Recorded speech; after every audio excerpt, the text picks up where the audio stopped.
I found a camera inside a smoke detector in the bedroom of an Airbnb I was staying at in Asheville, North Carolina.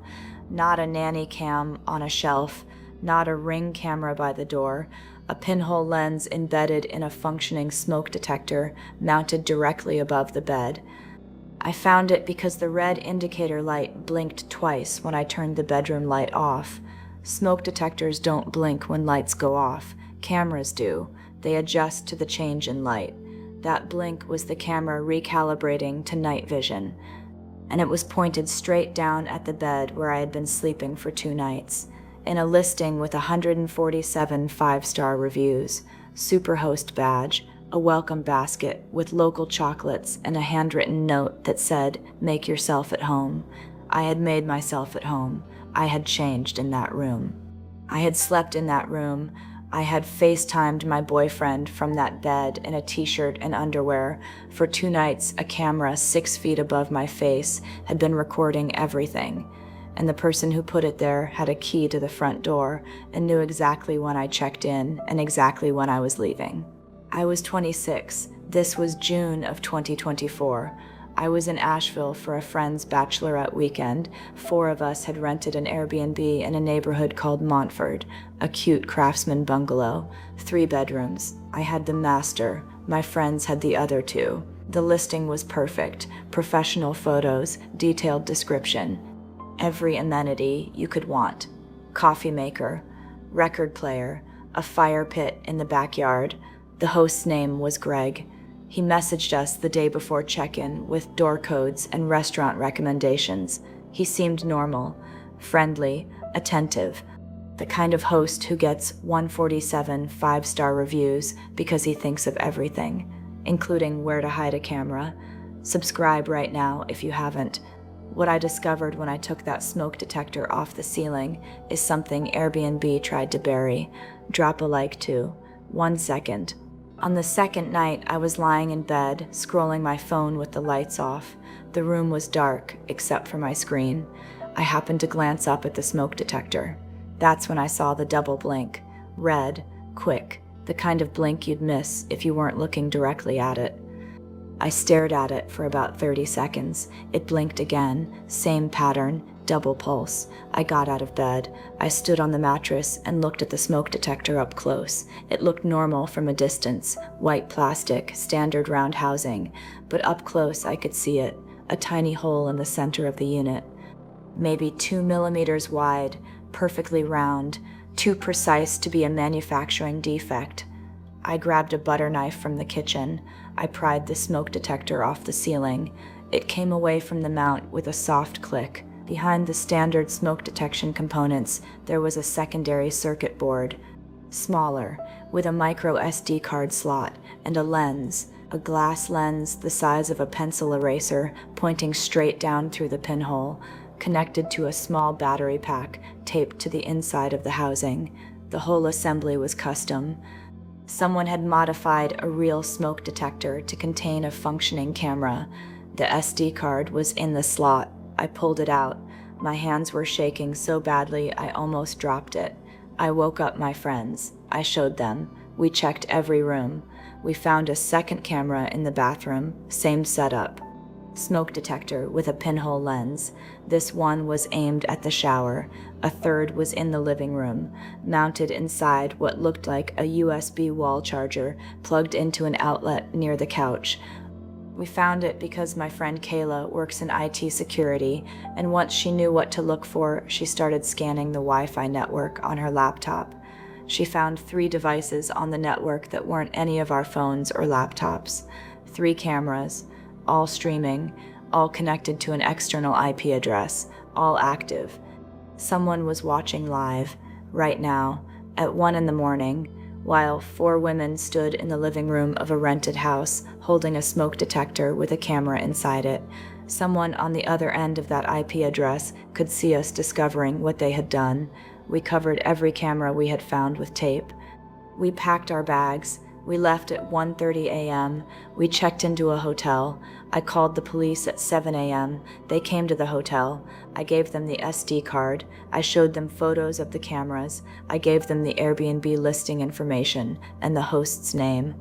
The officer told me that hidden cameras in short-term rentals were more common than most people realized. He said his department had dealt with 4 cases in the past 2 years, all in Airbnbs, all with cameras in bedrooms and bathrooms, all discovered by accident. He said in most cases the footage was being stored locally and remotely, locally on the SD card, remotely on a cloud server. He said the host typically had access to hundreds of hours of footage of dozens of guests, changing, sleeping, showering, being intimate.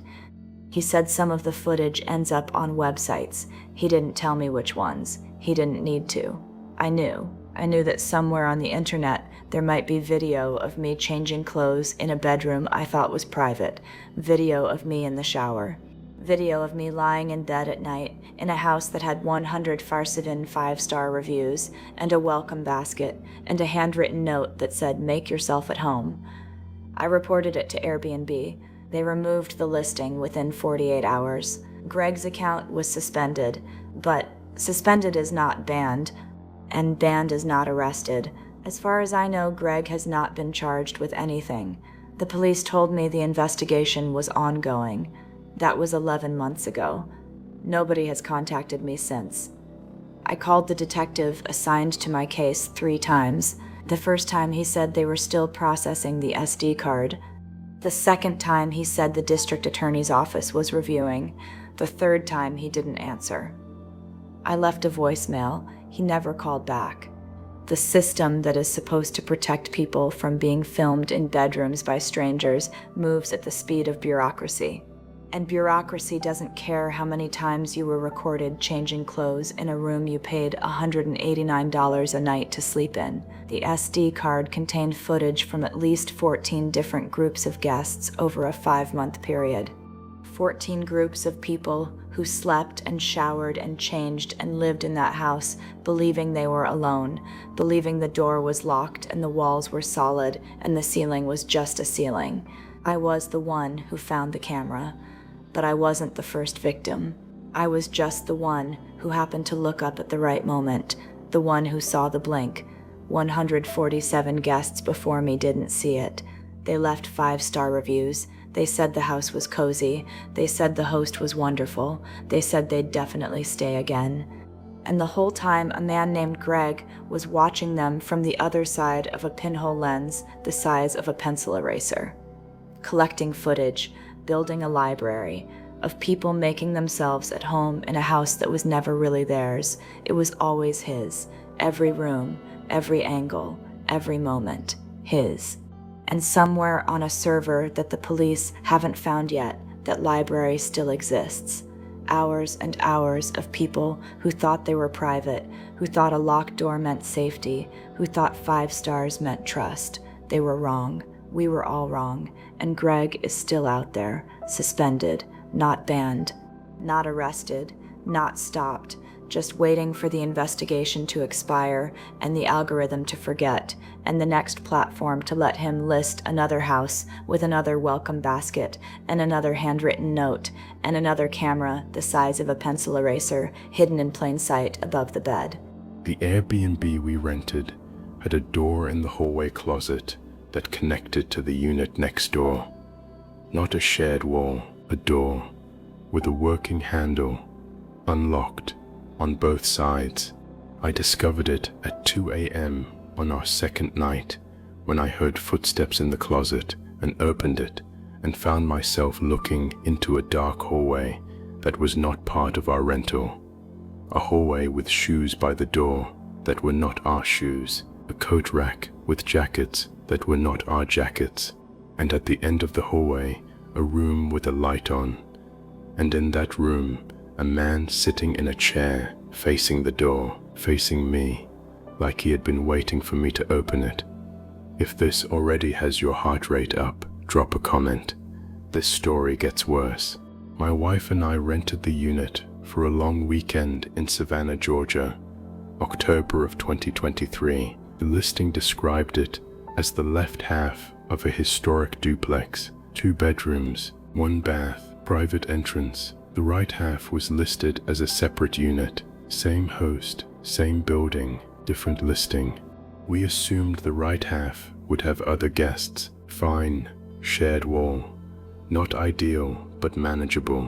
What the listing didn't mention was the connecting door. The hallway closet in our unit had coats and hangers and an ironing board. Standard behind the ironing board against the back wall was a door. Not a wall, a door, painted the same color as the closet walls. If the closet had been well lit, you might have noticed the seam, but closets are dark and you're grabbing a hanger, not inspecting the architecture. I found it because I couldn't sleep. It was our second night. Around 2 a.m., my wife was asleep.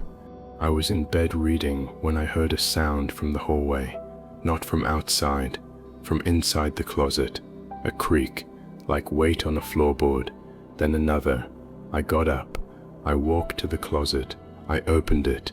The sound stopped. I pushed the coats aside and looked at the back wall. That's when I saw the door. The seam was visible in the light from the hallway. I reached out and tried the handle. It turned. The door opened inward, away from me, into darkness. A hallway, not our hallway, a mirror image of ours, but reversed, the other unit. I was standing in a doorway between two separate Airbnb rentals that were supposed to be completely private, and the door was unlocked on both sides. I looked down the hallway, shoes by the front door, 2 pairs, a man's boots and a pair of sneakers, a coat rack with 2 jackets. Someone was staying in the other unit. At the end of the hallway, there was a room with the door open, light coming from inside, a warm yellow glow, not a lamp, dimmer, a candle maybe. And in that room, sitting in an armchair facing the hallway, facing the open door facing me, was a man. He was maybe 40, wearing a plain white t-shirt. His hands were on the armrests. He was looking directly at me. Not surprised, not startled, not the expression of a person who just heard their closet door open in the middle of the night. Calm, expectant, the expression of someone who knew the door was there, who had been waiting for me to find it, who had maybe been the one making the sounds in the closet to lead me to it. I closed the door. I closed the closet. I went to the bedroom and woke my wife. I told her we were leaving. She asked why. I told her there was a door in the closet that connects to the other unit, and a man was sitting on the other side of it, waiting for me. She didn't argue. We packed in under 10 minutes. We drove to a hotel. At 7 a.m., I called Airbnb. I told them about the connecting door. I told them about the man. They said they would investigate. They asked if I wanted a refund. A refund, like the issue was financial. I told them the issue was that a stranger had unrestricted access to our rental through an unlocked interior door and appeared to be aware of it and was possibly using it. They said they would escalate the case. I never heard the resolution. The listing was still active the last time I checked. Both units, same host, same building, same connecting door, presumably. The reviews on both listings are overwhelmingly positive. Clean, great location, charming historic home. Nobody mentions the door, which means either nobody found it, or the people who did chose not to say anything, or they found it and something worse happened and they never left a review at all. I think about the man in the chair, the way he was sitting, hands on the armrests, facing the hallway, at 2 a.m., with a candle lit, in a chair that was positioned to have a direct line of sight through an open bedroom door into a hallway that ended at a closet door that opened into our unit. He wasn't caught by surprise. He was staged, prepared, patient. He had done this before, and the connecting door wasn't a flaw in the building. It was the feature. It was the reason the host owned both units, not for double the rental income, for access, 24-hour unrestricted invisible access to every guest who stayed in the unit next door, through a door hidden behind an ironing board in a closet nobody ever looks at twice. I check closets now. Every hotel, every rental, every guest room. I open every door. I look at every wall. I press on every panel. My wife thinks I'm paranoid. I told her I'd rather be paranoid than asleep in a bed while a man sits in a chair 20 feet away on the other side of a door I never knew existed, watching the closet, waiting for it to open, or worse, walking through it. I was staying in a cabin Airbnb in the Smoky Mountains of Tennessee for 5 nights. On the third morning, I woke up and my hiking boots were by the front door, laces untied, mud on the soles. I had left them in the bedroom closet the night before, clean, tied. I hadn't worn them since the previous afternoon. Somebody had taken my boots from the closet while I was sleeping and put them by the front door, like they were telling me to leave, like they had been in my bedroom while I was asleep, close enough to reach into the closet and pick up my boots without waking me, and they wanted me to know it. I was 29. Solo trip. Late October of 2024. The cabin was remote, end of a gravel road about 4 miles from the nearest town. 1 bedroom, 1 bath, a porch with a hot tub, surrounded by forest. The listing had a keypad lock, no physical key. The code was sent to me by the host the day before check-in. 4 digits, standard.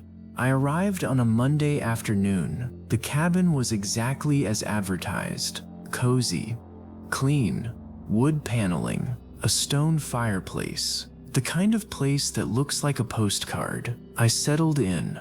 I hiked that afternoon. I cooked dinner. I read by the fire. I went to bed around 10. I locked the front door.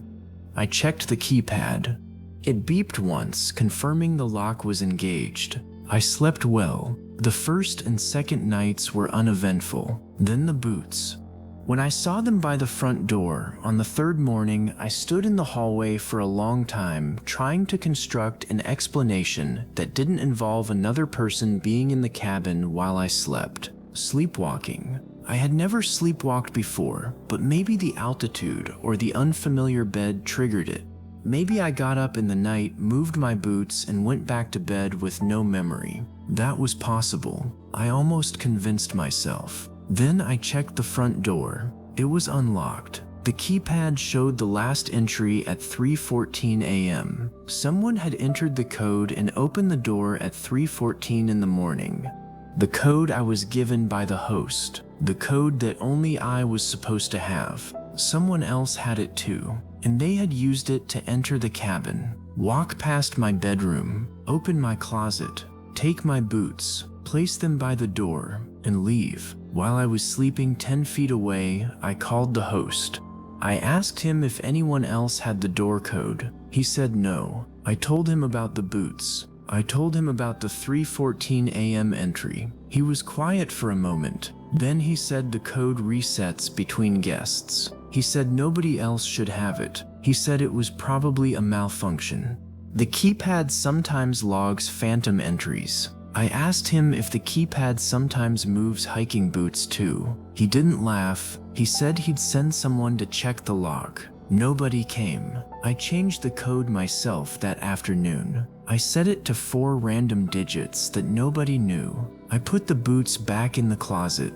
I went to bed that night with a kitchen knife on the nightstand. I locked the door. I verified the lock. I tested the handle. Secure. I lay in bed for 2 hours before I fell asleep. Every sound in the forest outside was amplified. Every branch, every animal, every gust of wind against the windows. I finally slept around midnight. I woke up at 5 a.m. I knew before I opened my eyes. Something was different. The air in the cabin had changed. Colder, like a door had been opened and closed. I got up. I walked to the hallway. My boots were by the front door again. Same position. Laces untied. This time, there was something on top of them. A pine cone. A single pine cone placed on top of the right boot, brought from outside, left as a gift or a message or a signature. The front door was unlocked. The keypad showed an entry at 2:48 a.m. The code I had set, the new code, the 4 random digits nobody knew. Someone had entered the cabin using a code I had created 12 hours earlier, which meant one of two things. Either the host had a master override that gave him access regardless of the code, or someone had watched me enter the new code from outside the cabin, through a window, in the dark. Close enough to see my fingers on the keypad, close enough to memorize 4 digits, and then waited until 2:48 a.m. to use them. I packed everything in 15 minutes. I loaded my car in the dark. I drove down that gravel road at 5:30 a.m. with my headlights cutting through the fog, and I didn't look in the rearview mirror because I was afraid I would see someone standing at the end of the driveway watching me leave. I checked into a motel in Gatlinburg with a chain lock and a deadbolt, and a door that only opened with a physical key that I held in my hand. I sat on the bed and I looked at my hiking boots on the floor and the pine cone I had brought with me, because I thought the police might want it. They didn't. I reported the experience to Airbnb. They refunded 2 nights. They said they would investigate. They said they took safety seriously. They used the word seriously 3 times in one email. The listing is still active. 5 stars. Cozy mountain retreat. Perfect for a solo getaway. I looked at the reviews after my stay. Most were glowing. Beautiful cabin. Peaceful setting. Exactly as described. But buried in page 3 there was a review from 8 months before mine. 3 stars. The reviewer said the cabin was nice, but they felt uneasy. They said small things had been moved during the night. A water bottle repositioned. A phone charger unplugged and coiled neatly on the counter. They said they were probably imagining it. They said it was probably nothing. It wasn't nothing. Somebody was coming into that cabin at night, walking through the rooms while guests slept, moving things, touching things, standing in bedrooms watching strangers sleep and rearranging their belongings like a signature, like a calling card, proof that they had been there, proof that the lock meant nothing, the code meant nothing, the walls meant nothing, because somebody else had a key, and the key wasn't a key. It was knowledge. Knowledge of every code every guest ever entered.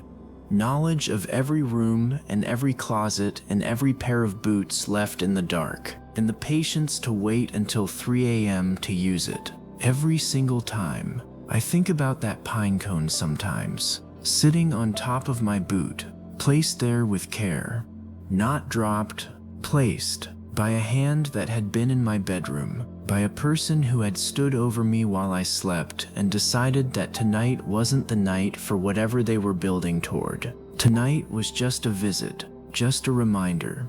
Just a pine cone on a boot and a door unlocked and a code cracked and a message that said I was here and you didn't wake up and I'll be here again tomorrow night and the night after that and the night after that until the guest leaves and the next one arrives and the code changes and it doesn't matter because I'm already watching them type it in. Those were 3 true Airbnb horror stories from people who discovered that the place they rented was never really theirs. If you made it to the end, tell me which one is going to make you check your next rental twice. Drop it in the comments.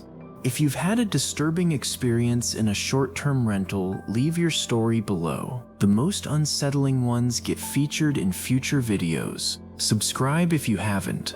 New stories every week. Share this with anyone planning a vacation. Share it with anyone who has ever booked a rental and walked inside and set down their bags and felt safe because the door was locked and the reviews were good and the host sent a friendly message. Because none of that means what you think it means. And the next time you check into an Airbnb, do yourself a favor. Check the smoke detectors. Check the closets. Check every wall and every outlet and every device that blinks when it shouldn't. Change the code. Test the locks. And before you fall asleep in a bed that isn't yours, in a house you don't own, in a town where nobody knows you're there, ask yourself one question: who else has the key? Because someone always does.